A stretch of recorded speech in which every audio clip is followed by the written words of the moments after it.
गांव के पास एक हवेली है जिसे काली हवेली के नाम से जाना जाता है। लोगों का कहना है कि रात के समय उस हवेली में से हंसी की आवाजें सुनाई देती हैं।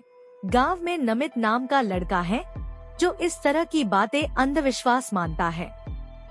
नमित के एक दोस्त ने बताया उस हवेली के अंदर एक जादुई किताब छुपी हुई है। नमित ने सोचा अगर वो किताब सच में जादुई है तो मैं उसे ढूंढकर पूरे गांव को दिखाऊंगा। आज रात ही वह काली हवेली में जाएगा, उसने तय किया।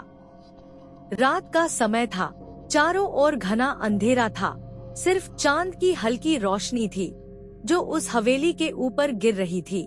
नमित का दिल धड़क रहा था, लेकिन उसने डर को नकारते हुए हवेली की ओर कदम बढ़ाए। हवेली की दीवारों पर जाले थे और दरवाजे पर ताला लटक रहा था। नमित ने दरवाजे को झटका दिया और वह खुद ब खुद खुल गया। वह अंदर गया। कमरे की दीवारें बहुत पुरानी थी और उन पर काले धब्बे थे। अचानक उसने देखा कि एक कोने में एक पुरानी सी किताब रखी हुई थी। किताब बहुत ही अजीब थी। नमित ने उसे उठाया और उस पर लिखा था, जो इसे खोलेगा वह एक अनजानी शक्ति से जुड़ जाएगा। नमित ने हंसते हुए किताब को खोल दिया। जैसे ही किताब के पन्ने पलटे, अचानक कमरे की दीवारों से अजीब आवाजें आने लगी। हवेली के अंदर की सारी लाइटें झपकने लगी और तभी एक धुआं सा कमरे में फैलने लगा। नमित ने घबराते हुए किताब को देखा और देखा कि एक भूतिया आकृति सामने आ रही थी।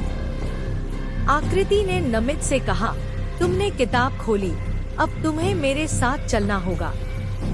नमित का दिल धड़कने लगा, लेकिन उसने हिम्मत जुटाते हुए कहा, तुम कौन हो?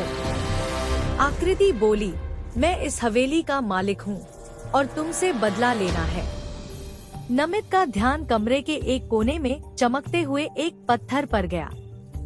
उसने पत्थर को हाथ में लिया और देखा, उसमें कुछ अंक थे। ये अंक असल में एक जादुई तंत्र थे। नमित ने उन अंकों को पढ़ते हुए मंत्र का उच्चारण किया और तभी कमरे में तेज रोशनी चमकी। आकृति चिल्लाते हुए अचानक गायब हो गई। सारी हवेली ध्वस्त हो गई। काली हवेली का रहस्य अब खत्म हो चुका था। नमित ने देखा कि वह गांव के बाहर खड़ा है। अब उसकी जिंदगी में कोई डर नहीं था। वह घर वापस लौट आया, लेकिन उसने सोचा कभी भी किसी जादुई चीज से खेलने का मन नहीं करना चाहिए।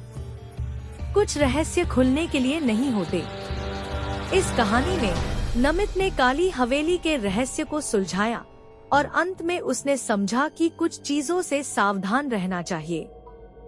आशा है कि आपको यह जादुई और डरावनी कहानी रोचक लगी होगी। चैनल सब्सक्राइब करें या न करें, लेकिन मस्त रहें, स्वस्थ रहें।